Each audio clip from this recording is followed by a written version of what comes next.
Hey everyone, welcome to Judging for the Win. I'm Dave, and this is my daily ruling. I've got a special treat for everyone today.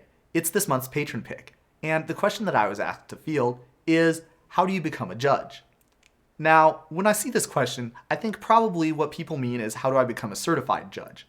After all, you can judge for anybody, and you don't need any kind of certification to do so. The only thing you need is to be able to convince a tournament organizer that you would do a good job of it.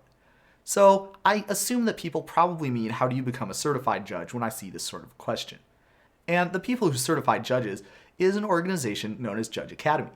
So instead of me yammering about this, I figured it might be a good idea to go straight to the horse's mouth and get some real data from someone who's on the inside.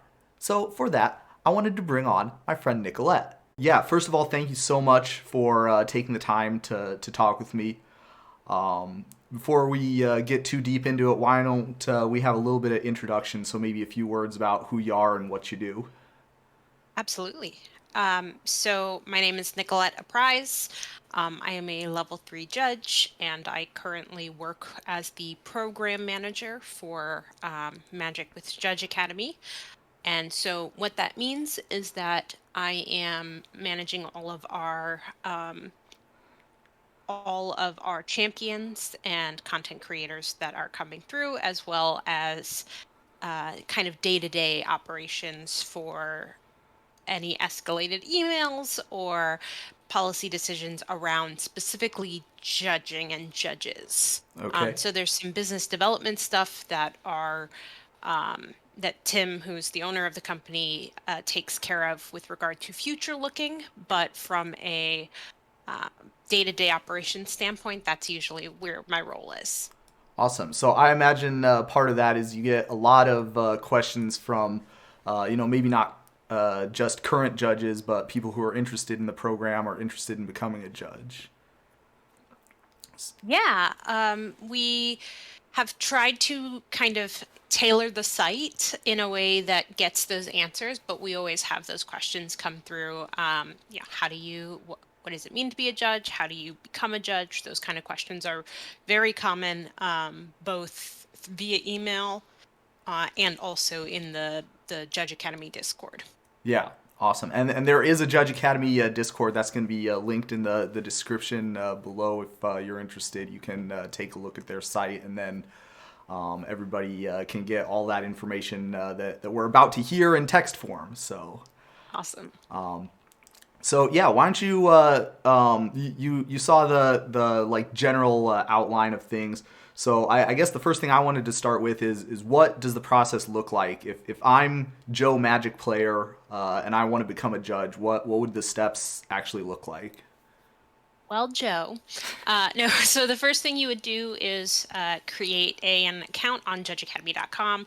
That allows you to have access to all of our level 1 content. And so those modules are free and available before you actually certify. And part of that is because, we want to make sure that people are able to see kind of what is Judge Academy, what is this thing, what kind of content are they going to be learning. And so um, that once you create an account and you can start your judge skill tree, and it opens up, and there are a number of modules. There are 3 core branches of the skill tree for level 1. Um, And that's going to be your core competencies, which are your rules, as well as community building and event management. And so, Rules Advisor just kind of looks at the rules. It is a certification. You go through the modules, you take a test, and if you pass that test, you become you get that certification. But that's the rules portion.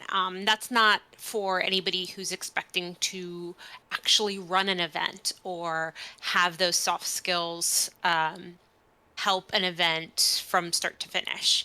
And so if you're looking at that or you already are that person for your store, there's a very big difference between the person who is occasionally asked a rules question in the store when nobody kind of isn't sure what to do, and actually running the event from a judge perspective. And so that's why we kind of separated out. If you're just the rules person or the rules guru at your store, that's, and you're not really interested in the soft skills or the event management side, we do have that.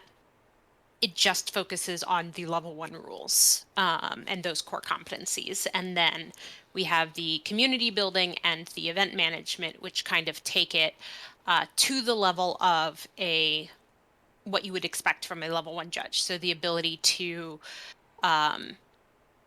understand the tournament rules, the basic tournament rules that need to happen, the policies around regular REL, general event management, and those community building soft skills. And so those are things that we require of every L1. And then we have a endorsement, which is our way of kind of pushing the level 1 to connect with their community.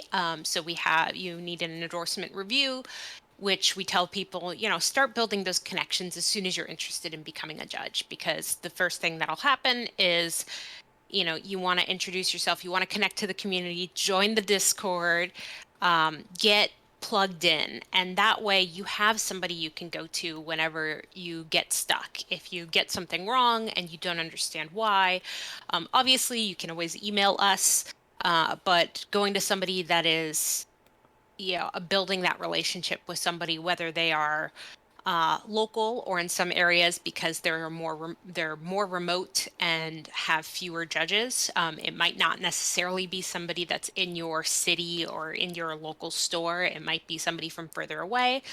But the important part is you've built that connection and there's somebody that you can go to when you run into a snag. And so we have the classes, the endorsement, and then obviously the final rules and policy exam. And so those are kind of the 3 big things that you need to do. We have some extra modules that open up once you pass and get your membership. And then from there, if you choose to advance or look towards, there's obviously level 2 and level 3 as well as a bunch of badges in between levels, regardless of, if you are interested in competitive REL as an L1, but maybe not interested in going all the way to level 2, we have a badge that you can be a level 1 that also has a badge in competitive REL. Same thing with advanced comprehensive rules. And then obviously between 2 and 3, there are a couple badges there as well. So, are all 3 of those branches mandatory? Or like let's say that you watch Judging for the Win all the time, so you're really familiar with all the rules stuff. Do you have to go through all the modules that talk about how all the rules work, or is there a test that you can take to test out of them? So you do still have to go through the modules. The video control play controls are enabled. I suggest you actually, watch the video, even if, like, I personally watch videos at like 1.5 speed, just naturally. Or sometimes, I know some people that watch at 2, or they want to pause, they want to go back, they want to listen. But I really suggest watching the videos, and that's part of why we do have those as required.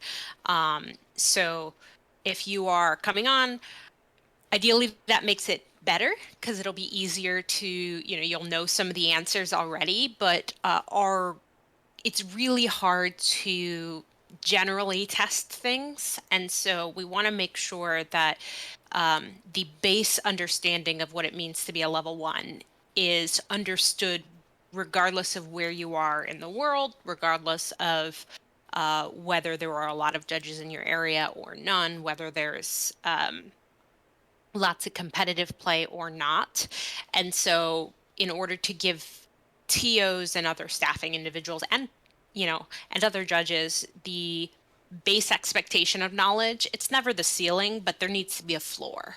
And so that's why all three of those are required. And in fact, when we the when Judge Academy started, one of the things we realized was that rules and policy and kind of that event stuff had been tested previously, but whether or not somebody was tested on soft skills was kind of up to the interviewing judge or the person who gave them the test.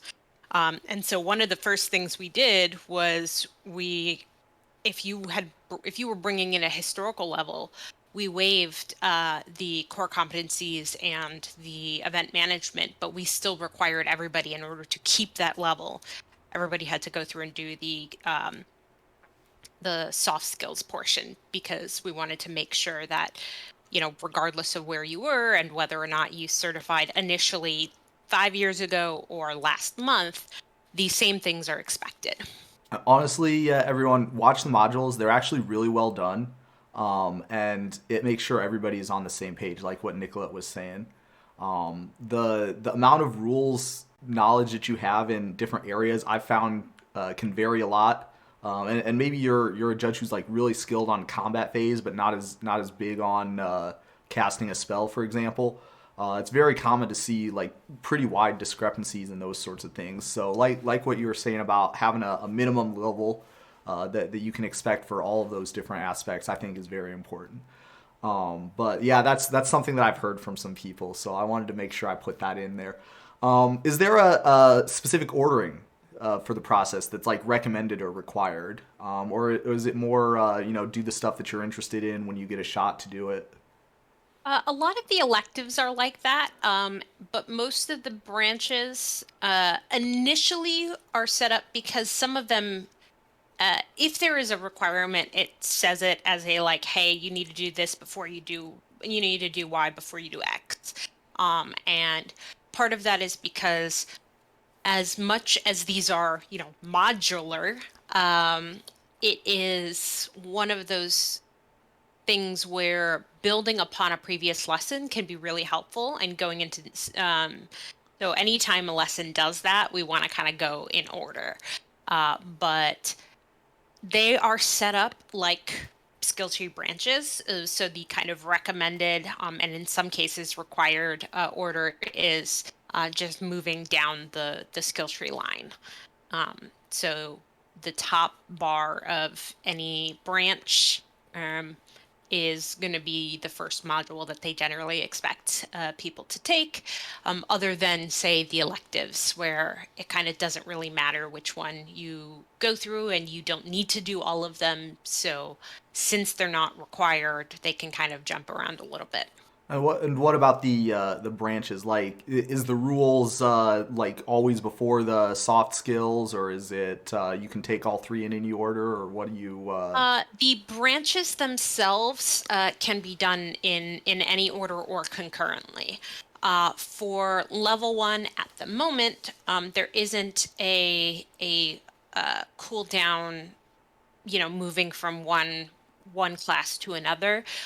So we want to be respectful of people's time and also understand constraints. And so, especially with level one, that's something where if you have a whole Saturday that you just want to, buckle in and take some and go through some modules, like you could do it over the course of a weekend if you wanted to.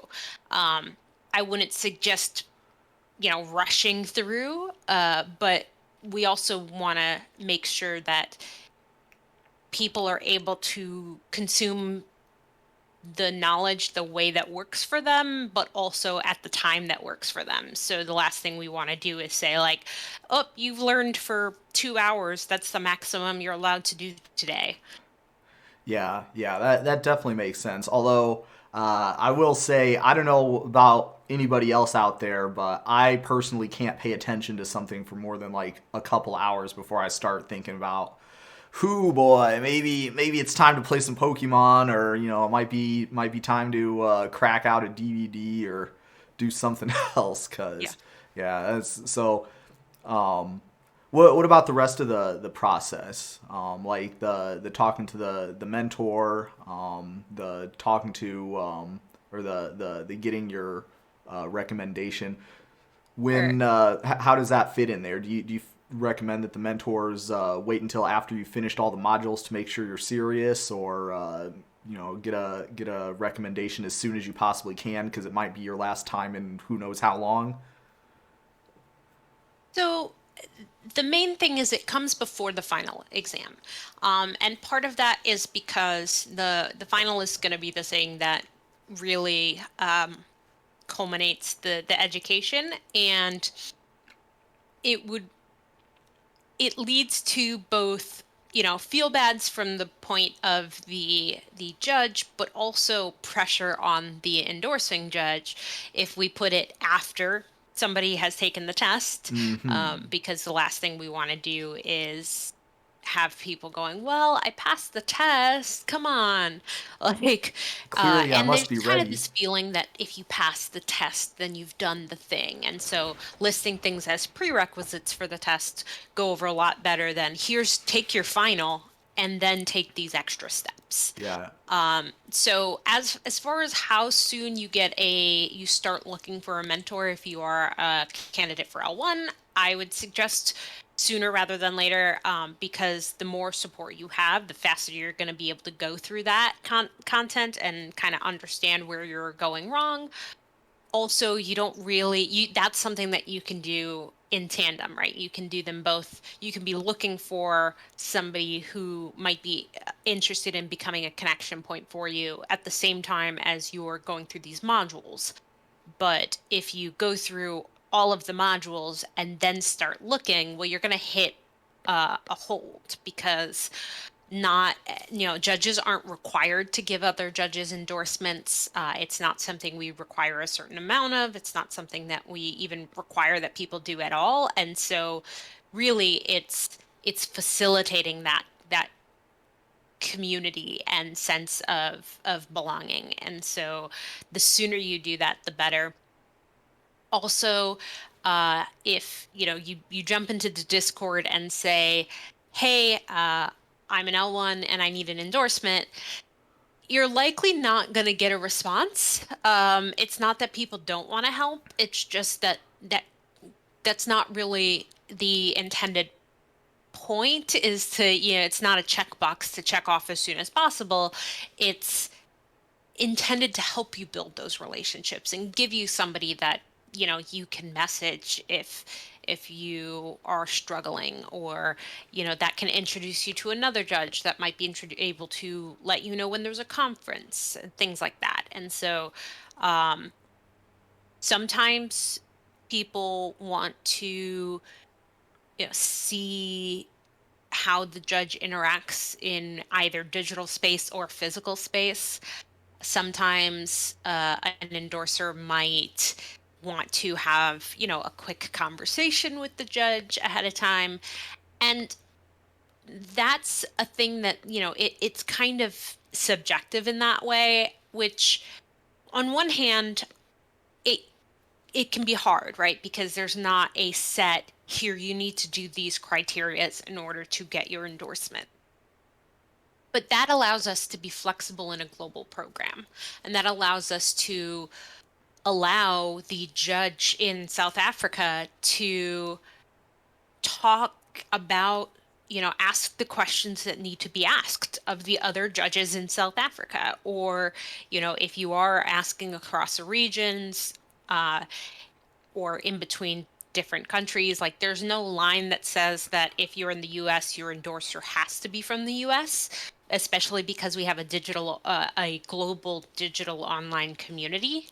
But if that's somebody that you're going to want to help you get staffed for your first event, or give you the laydown on the stores in the area, or how to, when there are mini conferences in your area, that's something where having somebody in your local area, in your region, just has a better effect long term, uh, if that's your goal, is staying small. All right, so let's talk a little bit more about the the recommendation in itself. So you mentioned before about how um, people in different regions might have different things that they're asking of the candidates that they are considering recommending. Is there general overarching things that all of the recommendations are supposed to cover? Yeah, we definitely have suggested questions and kind of if you've never done one before, that's something that becomes helpful to have. We have a page, it's under MTG resources, but it's endorsement information, and that really goes over what the endorsement is, why it's required for the candidate, and then it also has information for the judge endorsing that candidate. So, you know, is this person obviously a, a real human person, right? Because it's all digital. That's one of those things where, do you know this person? Great. Um, how did they hear about Judge Academy? Like, why do they want to be a judge? If you already know this person, what kind of a community member are they? Are they somebody that you generally already see as a steward in their community? Are they friendly to new players? Are they, it's not saying that one can't be, but are they kind of rules sharky? Or are they kind of education focused and fun focused? And that kind of can help determine a little bit about whether this person is going to be able to fill in the role of a judge, right? So if you didn't already know the person, a big question is like, why did they come to you? So are there no other judges in their area, or do all the other judges in their area see them as, a problem player? And that's why they didn't get an endorsement, right? And so we don't ever want to kind of stop people who are interested in becoming judges and give them this unreasonable barrier. But we do want to have a check to make sure that, what would you need to know and understand about this person and their knowledge and their skills to feel comfortable working an event with them? And do you believe that this person understands how to run a safe and welcoming event? Because most judges are only ever going to judge at their local store. And that's a important thing to remember when folks are looking at endorsements. Um, Obviously, if they are, it's one of those things where it's important to ask the questions that would make you feel comfortable saying, hey, store I've worked with, I'm not available to work your pre-release this coming set. But I can, like, there's a judge that just became an L1. I suggest maybe they would be a good choice. And if that in itself is sending up red flags, if you're like, ooh, I don't know that I would want this person to judge a Friday Night Magic by themselves. Obviously people learn from doing, and so it can be hard to get that first couple first couple events under your belt, right? But I think thinking about if you were going to work this event, or if you couldn't work this event and all they needed was, a level 1 judge to answer some questions and run the event, is this somebody that you would feel comfortable saying, you can use this person? Right. So, the other thing that I wanted to ask, and this is going to be like a big thing, I imagine it's probably like one of the questions that you've probably heard a fair amount too, is related to something that you brought up a little bit earlier. So, let's say that I live in a spot that's maybe a couple hours away from the nearest big city, and I'm having some trouble finding a level 2 or higher judge to give me that endorsement, to work with, to work towards getting me that endorsement. Sure. So you said that you don't want to go in the judge Discord and say, hey, does anybody have anyone want to give me an endorsement? What would you recommend to a person that was in that position? Talking to people, asking questions when you run into them. The sooner you start, the more, if you hop in the rules chat and say, hey, I'm having trouble understanding X. If you talk about scenarios that have come up, just existing and jumping into conversations, there's a lot of rules and policy. We have a channel for each to kind of keep them separated, as well as a general chat. And it's not that joining with the intention of getting an endorsement is wrong. It's just that, you know, people are more likely to help somebody they know and help somebody they like. And so, if you don't know anybody, first off, if you know any L1, that means that they likely, almost certainly, either were endorsed by a level 2, or if they weren't endorsed by a level 2, that means that they were, or level 3, that means that they were tested in the previous program, which means that they had to have a level 2 or a level 3 in order to test. So theoretically, everybody knows somebody. As long as you know a judge, it doesn't have to be an L2. They can usually, connect you with one. But yeah, I think just, join the Discord, see what conversations are talking, ask questions when you have questions. And, it's not wrong to let people know that that's a thing that you're working on. But if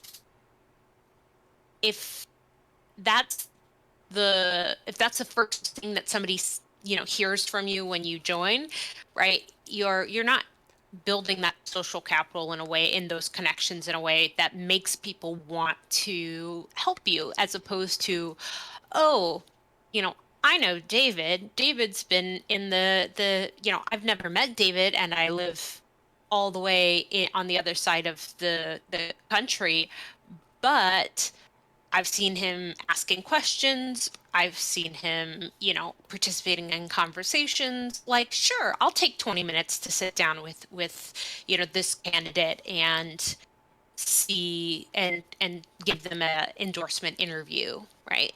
Um, that's I can't really explain it better than people are more willing to take time for people that they know, people that they like, people that they've seen are making an effort. And that's part of why we put the endorsement on the responsibility of the level 1. It's very similar to, somebody says, hey, I'm interested in becoming a judge. If you're a level 2, it's not your job to take that person, make sure they're doing the modules, set them with a deadline, you're like, coach them. At some point, they have to want it. And part of them showing that they want it is taking the steps needed to go through those requirements. And so that's kind of where that falls. Yeah. So I would suggest for anybody, just join the Discord and have a conversation and talk with people and see what's going on. Yeah. And this is a big thing, by the way, everyone, in the judge program, and probably I think in real life too, is if you have a goal that you want to achieve, nobody else is going to want that goal as much as you do, right? Like, so there's no chance that somebody else is going to put in more work than you're putting in. So you have to at least that's kind of something that I think is really important for people, and especially it can get kind of discouraging if you have tried a lot and you don't have a bunch of leads. But there's another side of it, which is that you get the Thomas Edison kind of philosophy where maybe I didn't fail 100 times. I just like got 100 steps closer to getting the right answer, the right the goal satisfaction eventually. So that's definitely something I want to put out there to everyone. So, okay, we talked about the modules. We talked about the endorsement. Now it's time to talk about the real boogeyman on everybody's mind, the test, right? So what's the test like? I guess just in general. Obviously, we aren't going to talk about any like specific questions that's going to be on there to everyone be sure to Sure. number 12 is A, number 13 is B, kind of a thing. But just in general, what's the test going to look like? What kinds of things can people expect? Because that's I guess probably the other big like thing that I hear a lot of questions about personally is people asking me Mhm. about that. So the biggest thing are uh, timed but open documents. So um, what this means is that there are, the IPG, if you're taking a test that cares about that, the comprehensive rules, the JAR, the judging at regular document, those kind of documents are available, just like they would be if you were at an event. However, the exam itself is timed, and so you aren't you need to be prepared because and either know the answers or know where to look for the answers. If and that's very similar to when you're going to be at an event. And so it is most of the time single or multi-choice. So it'll be multiple choice question. It might be a select all that apply. Um, but in general, you have, a scenario. There will be, if there's a card that it references, a specific card you need to know, there will be a tooltip link that shows you the card, because our LearnDash is the LMS that we use, the learning management software in WordPress. And so it has those tooltips. It can bring up a picture. It can show you. Uh, and if you answer, if you know the answer to a question, great. And you're going to need to know the majority, but with the open policies, philosophy, you are able to look up some number of them. You're not going to have time to look up every single one. And, that's if you were to do that at an actual event, you would be giving out long time extensions. The event would be dragging on, right? And so we don't want that. There isn't anything wrong with double checking. And you have the documents, you have the ability to do that. What we don't want is, asking your buddy or having somebody else do it for you, that What, you're kind of not allowed thing. to take the So, test for your buddies? Come on. so that's why I call it open document, as opposed to, open book or closed book, because Google, I wouldn't trust Google anyways, but Google avoid asking other people in general. But if you are, using your MTG guide or, other app to verify what the MTR says about a thing, as long as you kind of know where you're looking, it's not going to take you very long to double check. And so that's the biggest thing. So timed, open document, um, 20 rules, 5 policy, and multi or single/multi choice. And what is the And time limit? then Do you know offhand? 1 hour. So to get through 25 questions, it's 1 hour. So it's like a little over 2 minutes for each one. Which that might not sound like much, but like honestly, if you know your stuff, it's like way enough. And Mhm. if you don't believe me, try like setting a timer for 2 minutes and thinking about something until the timer goes off, and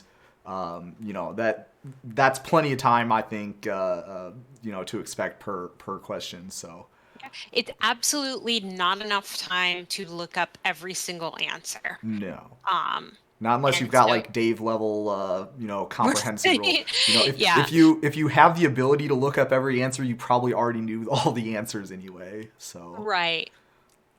So okay, do you have to get all the questions right? Uh, Not all of them. Okay.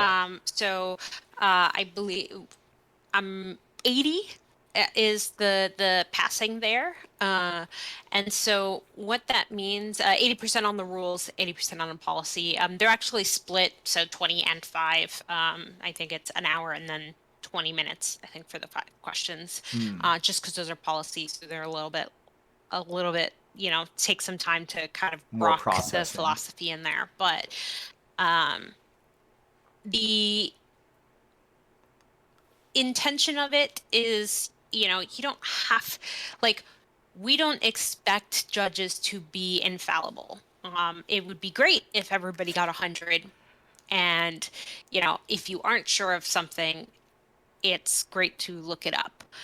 It's faster if you are sure, but there's nothing wrong with double checking, right? And that's one of those things that we want to make sure um, we understand that not everybody is always going to get every single rule question right. The thing that I like to think about is when you are passing, it's great if you get an 80 and you pass, great, you've passed.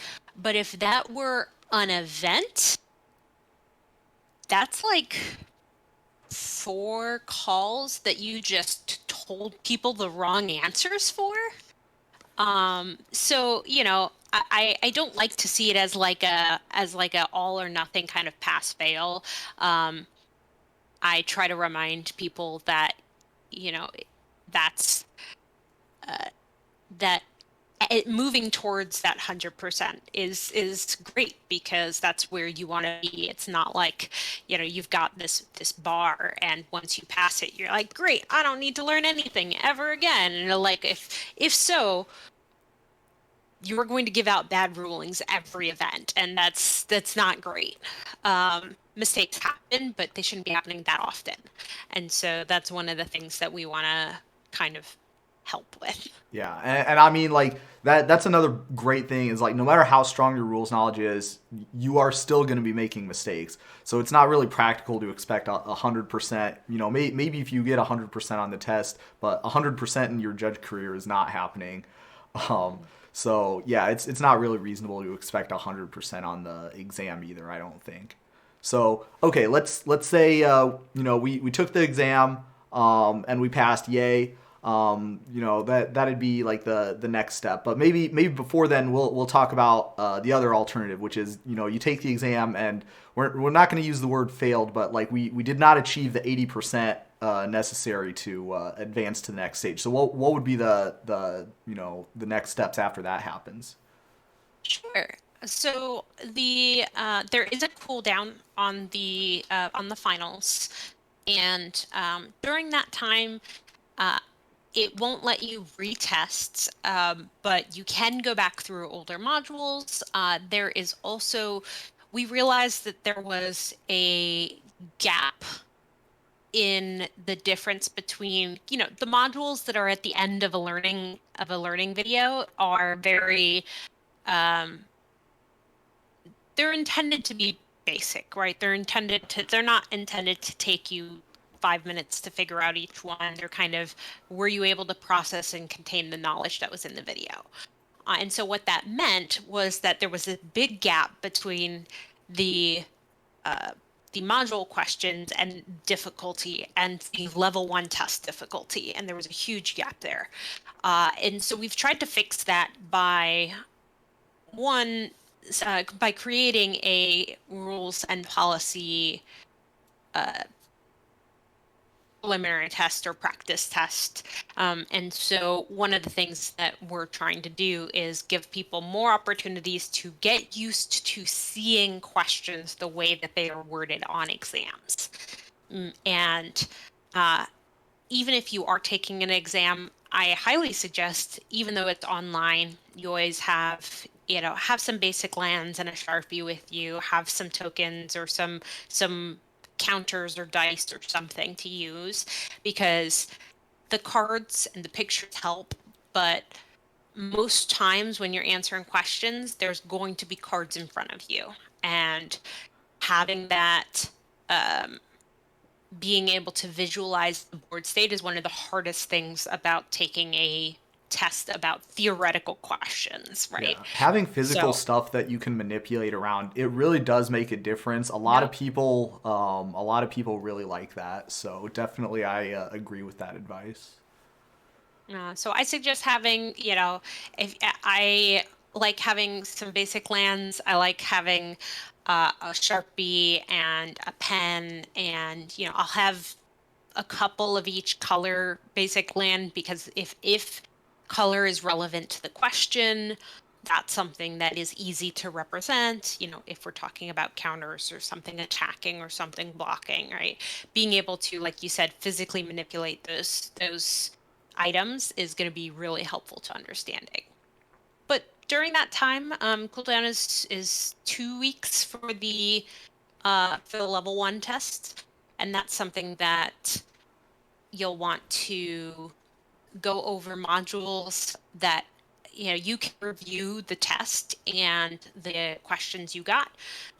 If you don't already have your quizzes kind of public, then all you need to do is go into your edit profile on your profile page, and you can see all of your test scores, what you got, as well as the details around the test. So you can see the questions and what you got wrong and what the answers were, anything like that. You can review them right after the test, or you can review them after the fact. They're not, gone forever or anything like that. You can always see Awesome. them. So I highly suggest going over the stuff you missed and asking the person who endorsed you, or the person that you found, or coming in and asking the rules general chat in the Discord if there's something. The test questions themselves are not intended to be shared, and there's like a little, hey, don't share this, but the general concepts, I would say, figuring out what you missed and how to practice the stuff you missed, is going to be the biggest thing for those 2 weeks. Right. So you're not starting over from square one. That should make everybody feel happy. You just got to wait 2 weeks, study up, and hopefully pass the second time. Mhm. And so let's say that we did that, and we went through and we studied and we passed. And by the way, like if anyone's wondering about like what kind of questions are on the test, like what the like source material or what the difficulty level is, they have a thing on their website. Hopefully, I'll be able to bring that up. But also, if you go through my daily rulings and you're able to follow along with most of the 1 and 2 star questions, that's pretty representative of the kind of questions that I think would probably be expected to see on a level 1 exam. So that'll give you guys an idea about what you might be looking out for. So we studied real hard. We got the 80+% on the exam. Yay, we passed. What happens now? Uh, what happens now is you have unlocked the ability to actually join Judge Academy as a judge. So at that point, you'll be able to get your membership. Dues are $75 a year, and you're able to go to judgeacademy.com/memberships and add the level 1 or the general dues, because they're all the same cost now. And you'll be able to add that to your cart, join. You will become an official level 1, and that will unlock a lot of things on the website. So that unlocks our project management software, which is you're able to run projects as well as just kind of to-dos and task lists. It will also unlock the ability to apply for, attend, and get support for digital or physical conferences. It will unlock, as we get more merchandising packages, which are going to be a thing for the upcoming year, those will be things that will become unlocked when you get level 1, and then any of our content that's behind that paywall. So all of our level 2 and level 3 content, the ability to certify you, there's not an additional cost for advancement or anything like that. All those classes are kind of baked in, as well as all of our new content experiences and anything that's coming up for 2022 and beyond. And so that's, we just started our first week series, Oh which yeah, happens yeah. on the first full week of every month for our members. There are new modules and articles that are going to be coming out every week by our various champions. So there's content, articles, experiences, and kind of interview type stuff. And so really, if you are interested in judge content, there's going to be a lot more coming that way this year than there have while we were kind of in hibernation during COVID. So we're starting back up. We hit the ground running in January, and there have been modules and articles coming out every week, which is great. But yeah, once you become an L1, if you are interested in conferences, you can set your event announcements. You can set notifications so you get emailed. The big thing I would say for people who are joining that is hard to remember, and so I want to make sure that while we have people, your privacy settings default, because we are a global program dealing with international privacy laws, everything defaults to being private. And what that means is that in general, if you don't change those, conferences are unlikely to accept you because they might not know who you are. Or if you are interested in applying for an event, getting contacted with work opportunities, getting staffed. These are all things that we can't share unless you give the permission to share. And that's a big change from previously where your information was just kind of out there.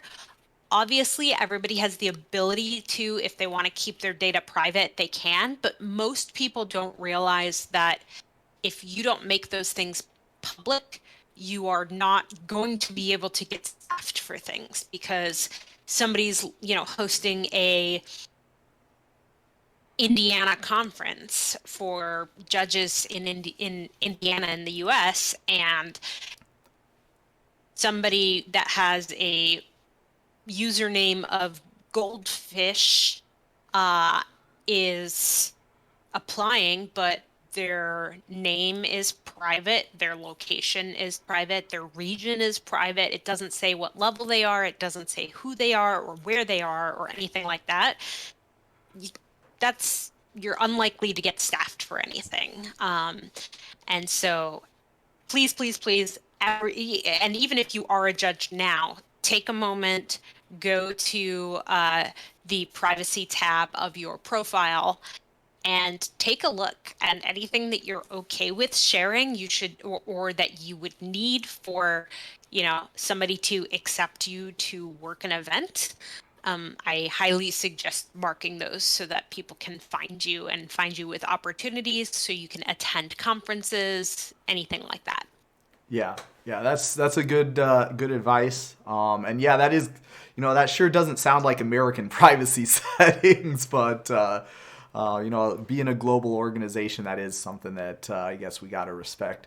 So, all right, I'm a certified judge now.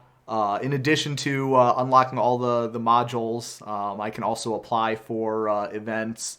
And a lot of people probably have never obviously if you're not a judge, you've never applied for an event on Judge Academy or even Judge Apps. So what does that look like? Like I'm raring to go. I want to get myself out there. So how would I do that? Yeah. So your first step, is to go to our events tab. You can search by the type or the location. So you can search by region. If you want to check out all of the events that are happening in the, for me, it's the US West region. I can see all of them. I can see their name and the links to the event, when they're happening, where they're happening. So the location, is this event happening in Las Vegas or is it happening in Idaho? The type of event, but you can also filter. So you can just search for judge conferences if that's a thing you were interested in. So if the first thing you wanted to do, you jumped on and you wanted to search for judge conferences in your area, or perhaps all judge conferences, because some of them might be digital and occasionally those allow outside attendees.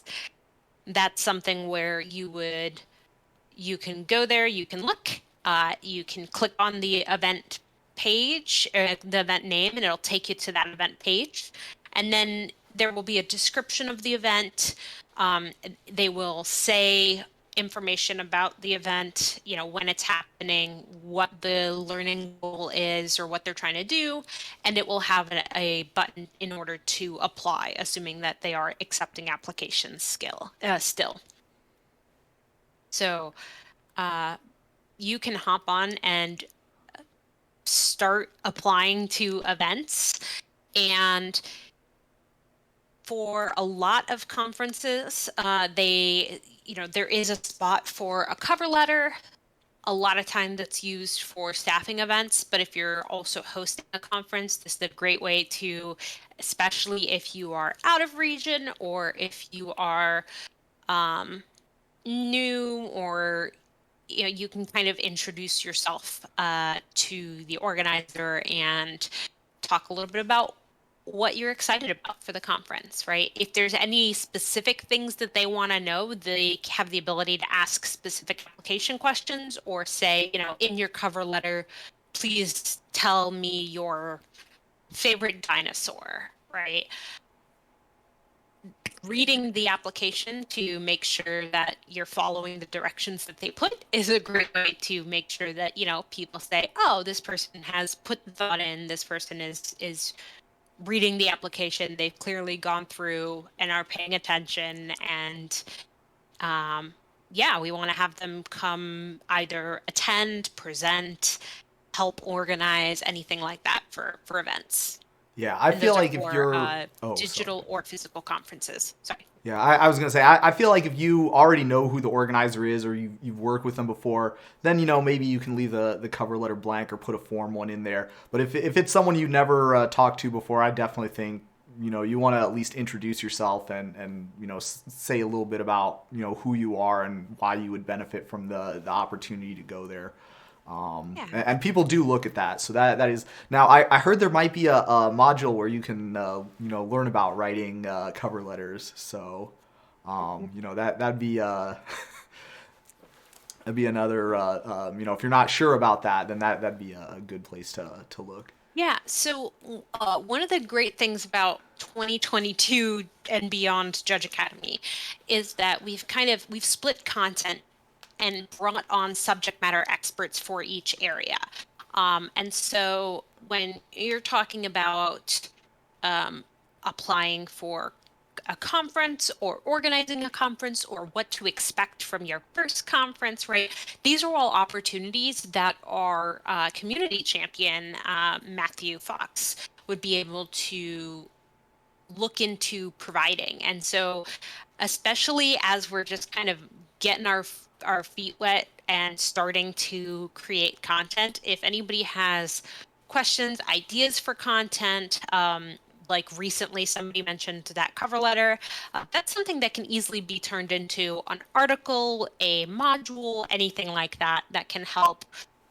So if there's something where you go, I wish I was taught more information about X, please feel free to let us know, because we can, if we don't have somebody on staff that has that knowledge and is able to create a module or something education wise to teach that, we could always bring somebody in externally and work with them to create those resources. But it helps us to know what people need. So if you have an idea for a module, or have a need that you feel like is somehow slipped through the cracks, please let us know so we can fix it.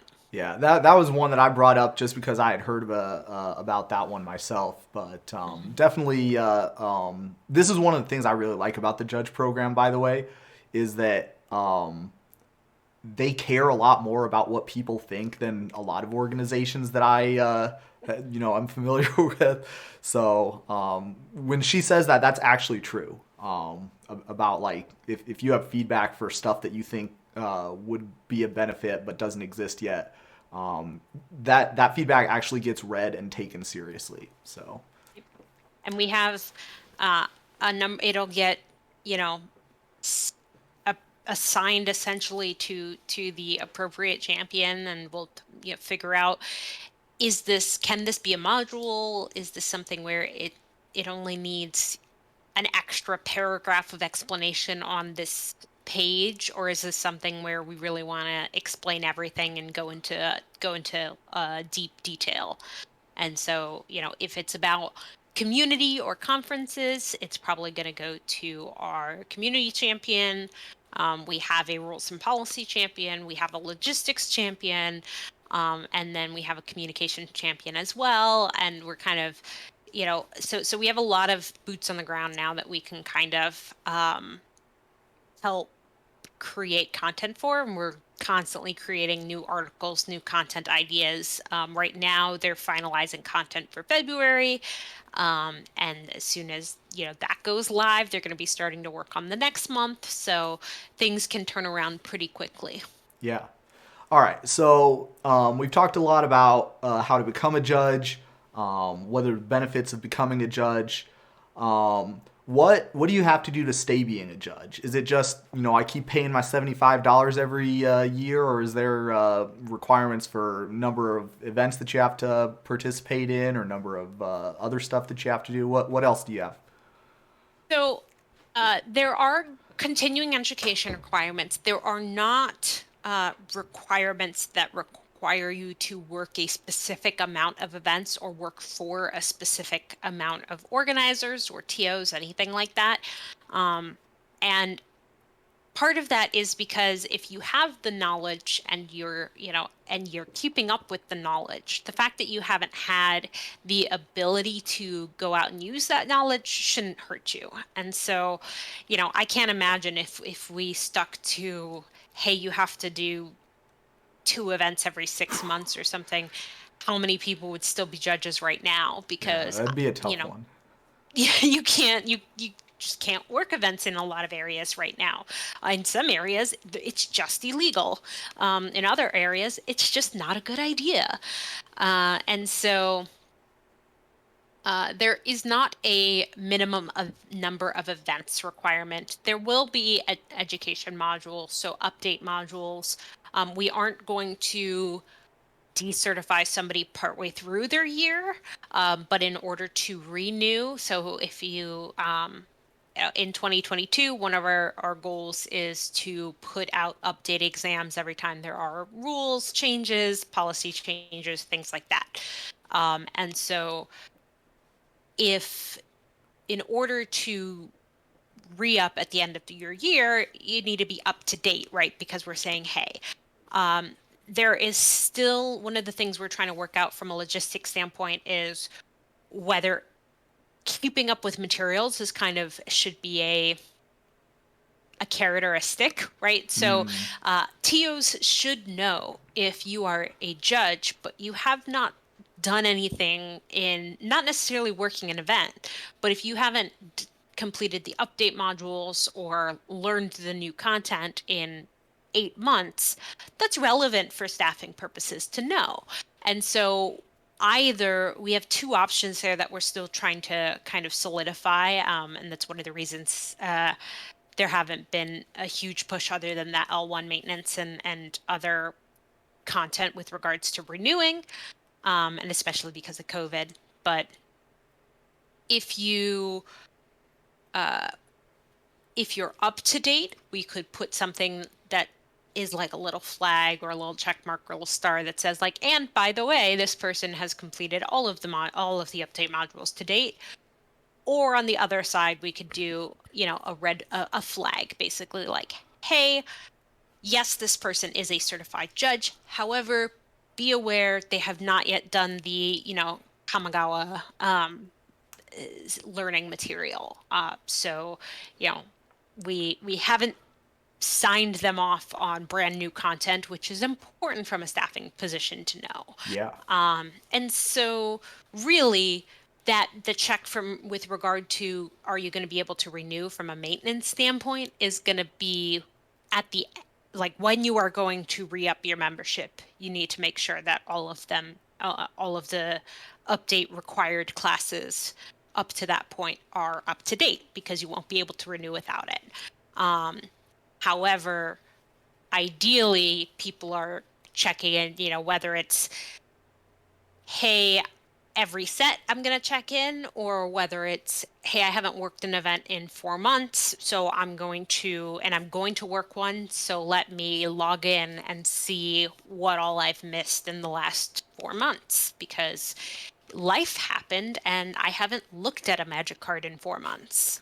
And that's important that as long as people are able to get up to speed and are going into the event prepared and, you know, knowledgeable, that it's okay that somebody had a life thing that came up and they took X amount of time off because what they're not doing is going to an event unprepared. It's just that there's some amount of break. So we don't want to require a specific number of events.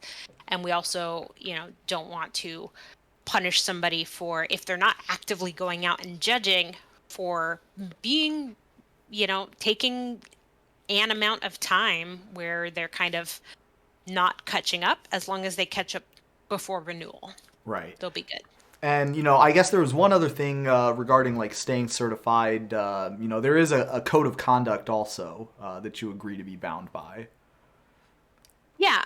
So the code of conduct is a general it's general guidelines. There is the idea that like, hey, we are creating welcoming environments.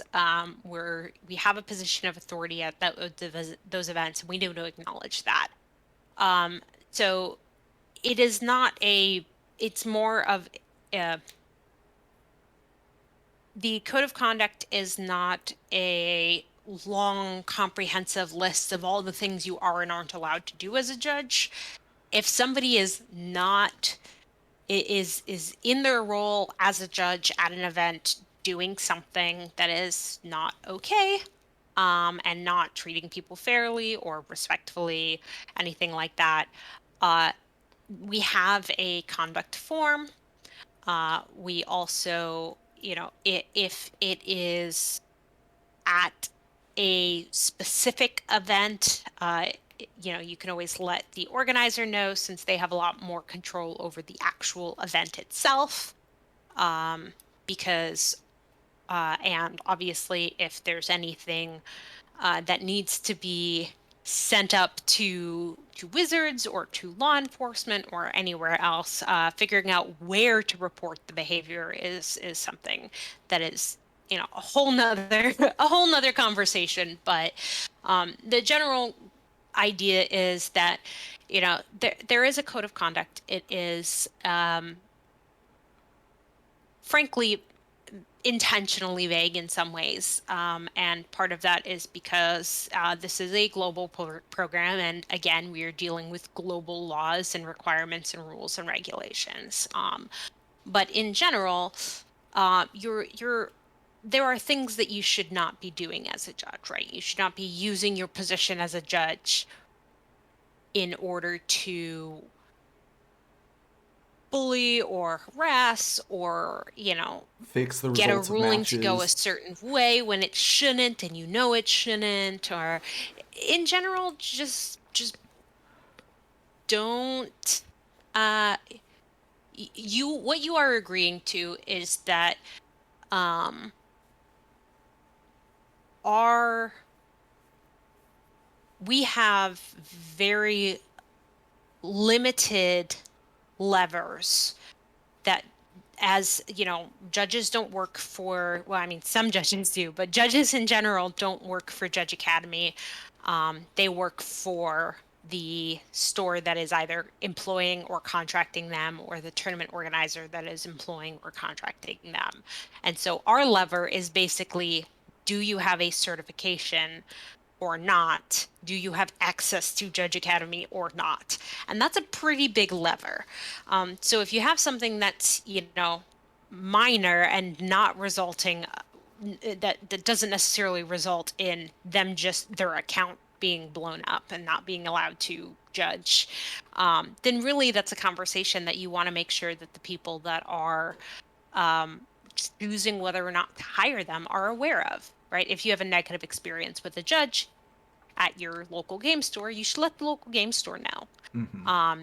If it is egregious or is problematic from a judge perspective, there's a contact us form. We kind of walk you through. But yeah, it's that's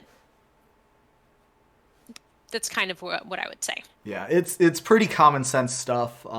If you're not going to accidentally do something that's against the code of conduct. But again, I want to make sure everybody understands it's a thing that exists. And especially if you're a player out there who's maybe witnessed one of these incidences of judge misconduct, those are the channels that you should be aware of, that you can help, correct that sort of, misconduct.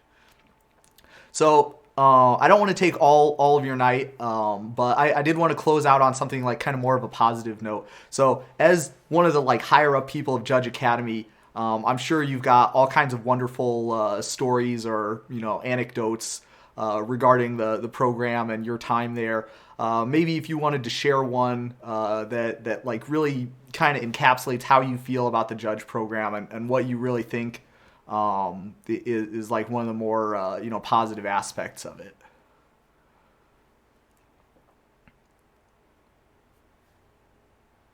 I really loved the end of year celebrations.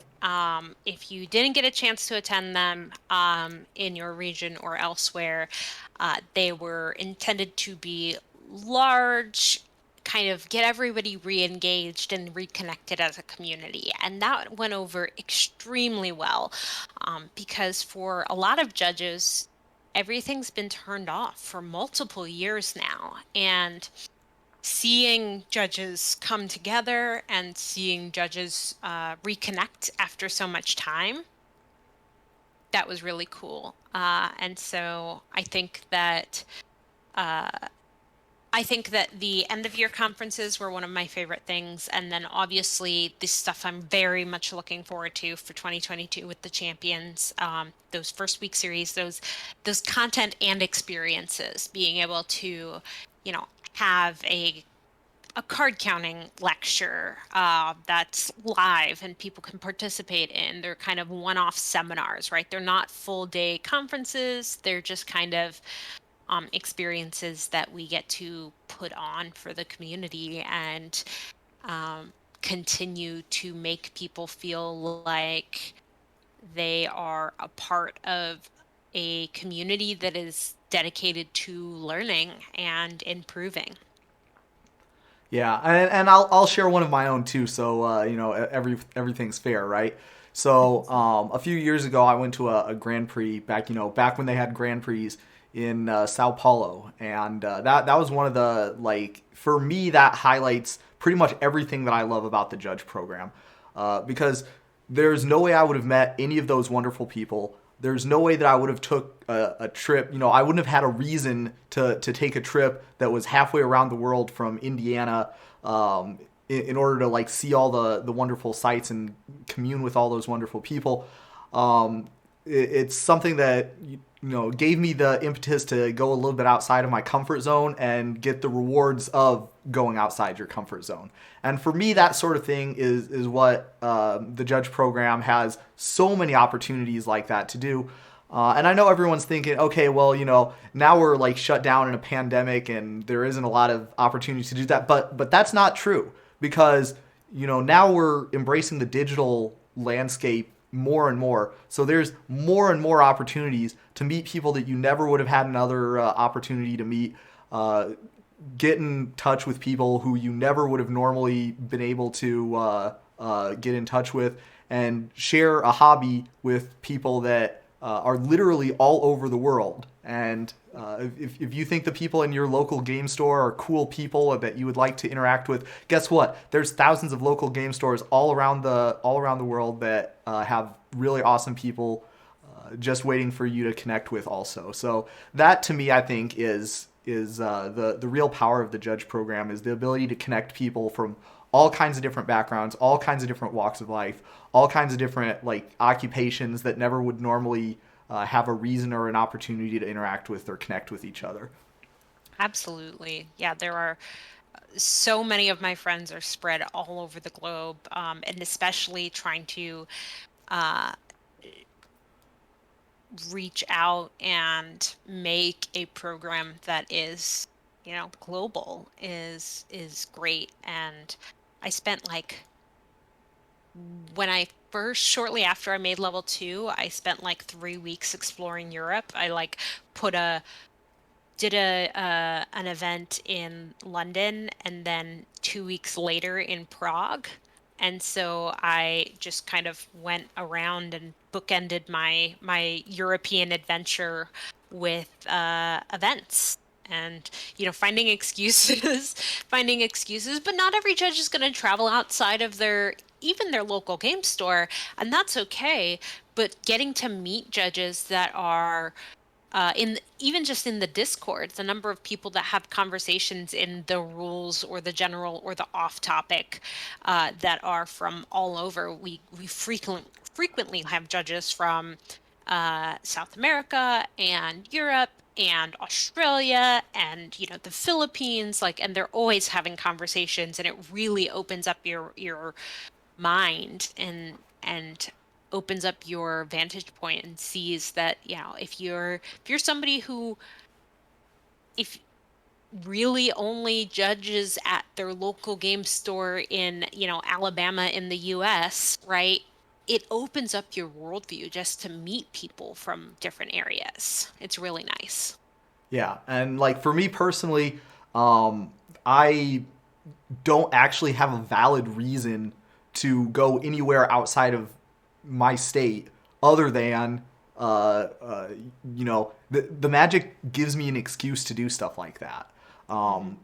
I could very easily live the entire rest of my life, not going outside of the maybe 50 or 100 miles of where I was born.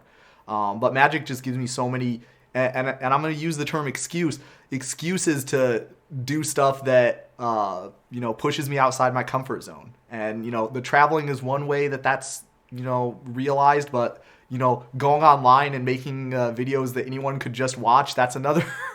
Going and writing rules articles, knowing that if I make a mistake, then there's going to be like at least 10 judges that are like calling me out on it. Getting the opportunity to talk to players. When I first started out in the judge program, that was a big one, because I wasn't really. A lot of judges probably is like this, but I wasn't really in a position of authority ever before that, and so that's like something completely new, that also I would not have sought out just by myself normally. So all kinds of awesome opportunities that the judge program gives you, and that I think is really, for me, that's what the judge program is all about. So again, thank you so much for your time tonight. I really appreciate you coming on and sharing with us your insights into the Judge Academy. Again, we've got links to the website and the Discord down there in the description box. But yeah, if you'd like to sign out or close with any thoughts of yours. Just thank you for having me. And I am you can always reach out via the contact form or questions at judgeacademy.com, but also my email is Nicolette at judgeacademy.com, and I'm always happy to answer questions and talk to you all. I have office hours that tend to be the first Wednesday after the first Tuesday of the month. And just finding ways to connect. So if you join the Discord, if you have questions, let us know. If none of the, first week stuff or office hours or anything works with you, just message us. We're always happy to sit down and talk, because that's what we do all day is take care of you all and judges and how to make the experience best for you all. Awesome. Awesome. Well, that's all I have for you today. How did you do? Join me again next time for another daily ruling. But until then, I hope you have a great day.